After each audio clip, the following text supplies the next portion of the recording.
결론부터 말씀드리자면 영화 내내 몰입하게 만드는 힘을 가지고 있는 영화입니다.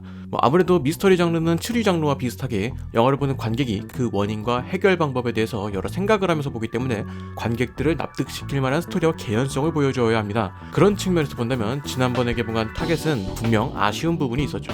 시작은 신선한 소재였지만 전개는 결국 여느 스릴러와 크게 다르지 않았기 때문입니다. 하지만 영화 잠은 대체로 흥미로운 전개를 보여줍니다. 몽유병이라는 소재에 대한 고민이 잘 담겨 있었다라는 생각이 들더라고요. 영화를 보면서 몽유병을 치료하는 과정이나 그것을 다루는 여러 인물들의 태도가 상당히 미스터리하게 느껴지도록 연출을 잘 하였다라는 생각이 듭니다.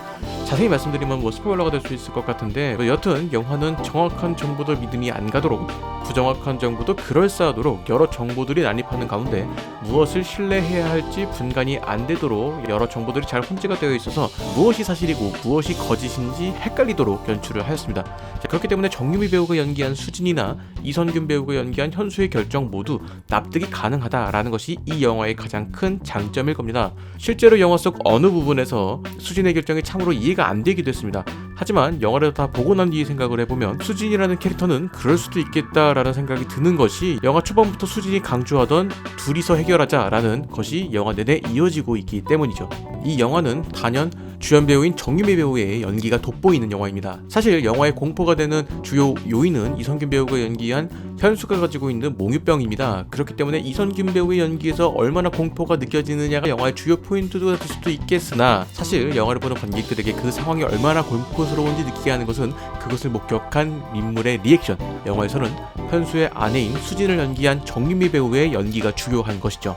최근 예능 트렌드는 관찰 예능이지 않습니까? 관찰 예능의 가장 큰 특징이 인물들을 관찰하는 패널이 존재한다는 것이죠. 이들의 목적이 영화 속 수진과 비슷한 역할을 하는 것입니다. 그 상황에서 느껴지는 감정들을 패널들의 리액션으로 설명을 해주는 것이죠. 누군가가 대신 반응을 해주니 보는 사람 입장에서는 이때 웃으면 되는구나 라는 생각을 하게 되는 것입니다. 감정적으로 애매해질 수 있는 순간에 패널들이 먼저 선택을 하게 해주는 것이죠. 결국 타인이 느끼는 감정에 내가 공감을 하게 되어서 몰입에 조금 더 수월하다 라는 것입니다. 물론 영화 속 수지는 단순히 리액션의 역할만 있는 것이 아니라 그 이상의 역할이 있습니다. 이것도 자세하게 말하면 스포일러가 될 수 있기 때문에 간단하게만 말씀드리자면 영화 속 사건의 중심이 현수에게 있다가 수진으로 점차 넘어오게 되는데 그 과정이 상당히 자연스럽습니다. 이것은 배우들이 연기를 통해서 그게 중심을 그라데이션처럼 잘 넘겨가는 무게중심을 이동시키는 그런 것도 있겠지만 큰 범위에서 보면 감독의 연출이 좋았다라고 이야기할 수가 있겠죠. 감독의 연출에 대한 이야기 하기 전에 연기에 대한 이야기 한 가지만 더 하고 가자면 저는 개인적으로 이 영화의 무게중심을 잡는 인물이 다름 아닌 심양클리닉 의사로 나온 윤경호 배우의 역할이 컸다라고 생각을 합니다. 사실 이 캐릭터의 경우 이 영화가 말하고자 하는 바를 모두 설명하고 있는 캐릭터라고 생각을 합니다. 우리 주변에 보면 항상 웃고 친절하지만 오히려 그렇기 때문에 속마음이 어떤지 모르겠는 그런 인물들이 있습니다. 정말 좋은 것인지 싫지만 분위기를 위해서 좋다고 하는 것인지 사람은 나쁜 것이 아니지만 괜히 눈치 보게 만드는 그런 유형이 있거든요. 이 캐릭터가 딱 그런 유형입니다. 속내를 알 수 없는 극도의 친절함에서 나오는 극도의 미스터리함이 묻어나오는 그런 입체적인 캐릭터라는 것이죠. 정말 짧은 분량이라고 할 수 있지만 영화의 주요 순간에 결정적인 역할을 하는 그런 인물이라고 볼 수가 있습니다.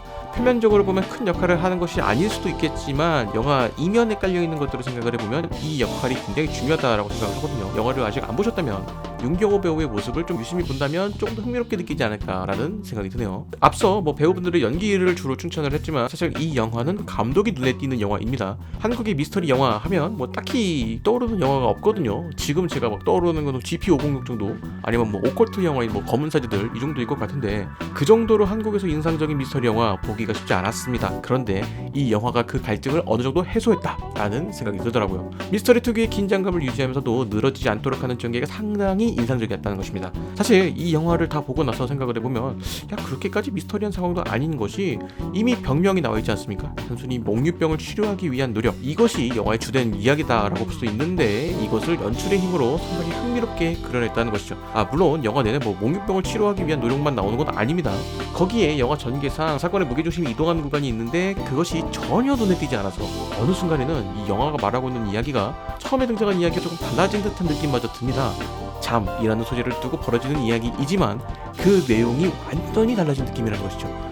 그래서 영화를 다 보고 난 뒤에 과연 두 인물에게 진짜 문제는 무엇이었을까 하는 생각으로 마무리가 된다라는 것이죠. 더 나아가서는 부부관계에서 혹은 뭐 가족 관계에서 무엇이 중요한가까지 생각을 해보게 된다라는 것이죠. 근래 본 한국 영화 중에서 가장 인상적인 영화였습니다. 흥행 면에서는 뭐 당연히 뭐 여름 성수기 대장만큼은 아니겠지만 연출적인 면에서는 상당히 인상적인 모습을 보여주었고, 개인적으로는 올해 본 한국 영화 중에서 가장 인상적인 영화 중 한 편이 아니었을까라는 생각이 듭니다. 올해의 한국 영화 후보 1 정도가 될 수가 있을 것 같아요. 미스터리와 공포 등을 기반으로 하기 때문에 어느 정도의 잔인함이나 무서움은 있습니다만 극도의 공포나 잔인함까지는 아니고 상업영화 선에서 허용 가능한 수위라서 조금은 내려놓고 보셔도 괜찮을 것 같습니다.